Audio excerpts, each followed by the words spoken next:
Prophet Muhammad, Allah's blessings be upon him, then informed that Allah had created a being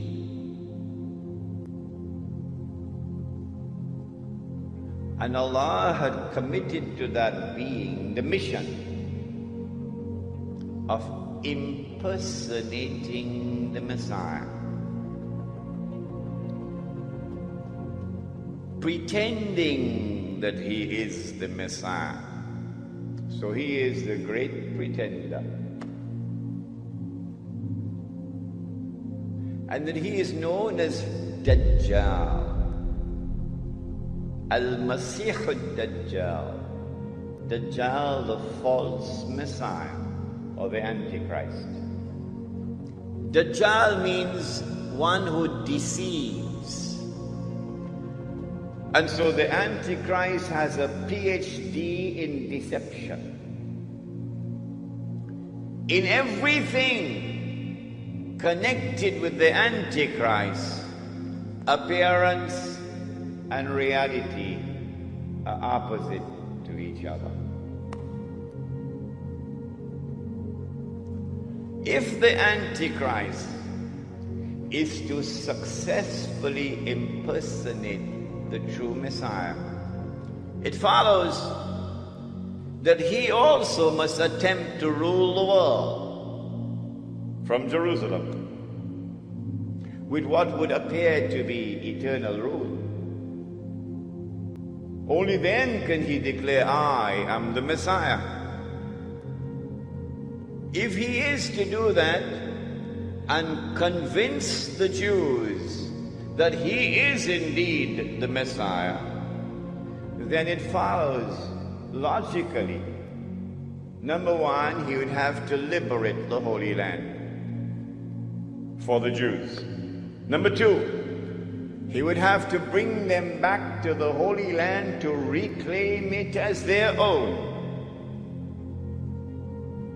Number three, he would have to restore a state of Israel in the Holy Land and get them to believe that this is the holy Israel of David and of Solomon, alayhi salam. Of course it would not be. It would be an impostor.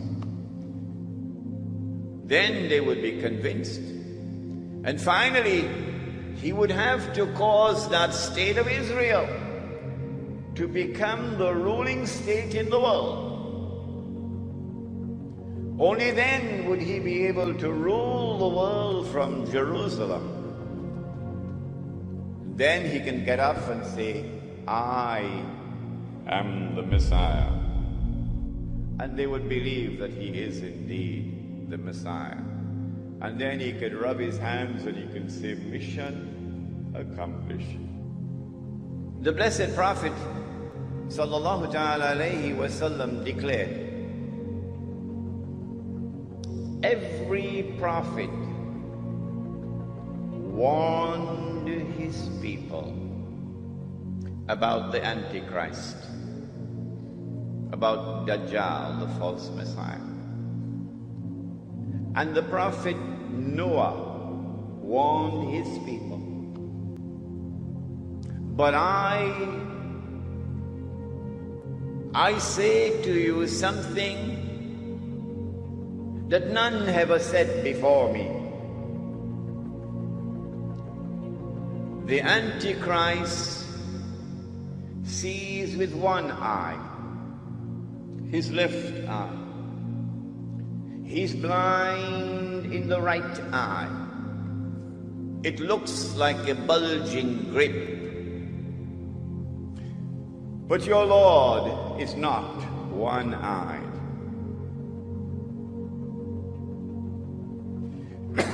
Between his eyes, on his forehead, is written the word kafir, disbeliever.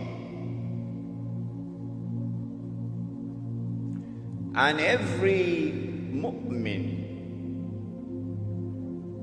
will be able to read it. A mu'min is the one who has accepted the religion, the true religion, but has not only accepted it with the lips, but the truth has entered into the heart. The one who has faith is a mu'min. And so every mu'min will be able to read and recognize disbeliever, whether that mu'min is literate or illiterate. As Al-Mahdi's army is fighting, as soon as we gain victory against the Romans, someone calls out and says, "Go back to your family and your homes quickly, for ad-Dajjal has appeared." Ad-Dajjal, commonly known as Antichrist in the Bible. Ad-Dajjal means the liar, the impersonator, one who lies about his impersonation, lies about who he represents. So he comes and says that he is Prophet Isa alayhi salam when he first comes out. Ad-Dajjal is a man. He's a man, he's a human being. He is a'war. He sees with one eye. The other eye looks like a grape that has its liquid sucked out of it. He can't see from it. Every prophet has warned his nation against the Dajjal and the coming of the Dajjal and the prerequisites of the Dajjal. The effects of the coming of the Dajjal are present now. Preparation of the Dajjal. He represents falsehood. He represents shirk. And Rasul ﷺ describes his hair. He says, aj'ad, it's coarse hair, very rough coarse hair, black. On his forehead will be the shape, within his forehead, only a believer can tell, will be the shape of 3 letters, carved in a certain way in his forehead. The letters are kafara, kafar or kufr, which is disbelief. And he is a humongous man, very big man. Big, reasonably, proportionally big as a human, yani. Not big as in he's a giant like a dinosaur, he's a big man. And this man, ad-Dajjal, he has signs of his coming. For example, what is known as Israel today, it will be filled with dates, palm trees. In those days it wasn't, at the time of the Prophet ﷺ. Now it's filled with palm trees, full of it. Another sign is that he said, a man from the Arabs will come out as a prophet and his people will expel him from the land. They'll fight him. And he is Muhammad sallallahu alayhi wasallam. And Allah would give him some powers. Rasul ﷺ told us that he has the power to order the clouds to rain wherever he wills, to order the earth to be fertilized wherever he wishes. He will pass by a hill and he'll order its golds and treasures to come out and they'll follow him like an army. He will rule the world. The first among those who will follow him are said to be the Jews by our scholars. The Jews do not believe that Isa alayhi salam was a true prophet. They believe he was an impostor. They believe in Moses. They believe Musa was the last of the prophets. And their Torah is telling them about a coming prophet. When Isa alayhi salam came, they said he's an impostor. So they tried to kill him. So now they say he's still an impostor. When Muhammad sallallahu alaihi wasallam came out, he fit the descriptions of their Torah. But they rejected him because he was among the Arabs. They didn't want to accept him.